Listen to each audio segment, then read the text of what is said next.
എന്തടിക്കാൻ അതെ ഒരുത്ത നമ്മളെ വണ്ടി എടുത്തിട്ട് നാട്ടുകാരൊക്കെ ഇടിക്കുന്നുണ്ടോ നമ്മളെ വണ്ടി? അതെ അതെ അതെ പോണ അതെ ബാക്കിൽ ആ ഒപ്റ്റിമസ് പ്രൈം ബാക്കിൽ. ഏത് വണ്ടി? ഗ്യാങ്സിന്റെ നമ്മുടെ ട്രക്ക് ട്രക്ക് അടിക്കട്ടെ.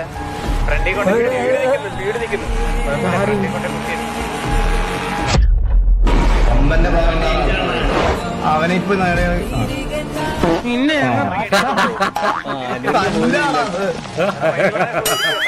ഈ വണ്ടിക്കകത്ത് മിനിമം എത്ര പേരുണ്ടാവും? നമ്മളെ 10-15 പേരില്ലേ? ഹെൽമെറ്റ് ഇല്ല ജുഗുറു. മയിൽവാരം വെച്ചിടി എല്ലാണ്ടൊന്നും കിട്ടൂല. ഇത് എന്തൊരു കഷ്ടം. എടാ എനിക്ക് വണ്ടി ഓടിക്കാൻ പറ്റില്ലേ? ട്രക്ക് സിമുലേറ്റർ, കാർ സിമുലേറ്റർ അവൻ കളിക്കണ. അവൻ ഇതൊരു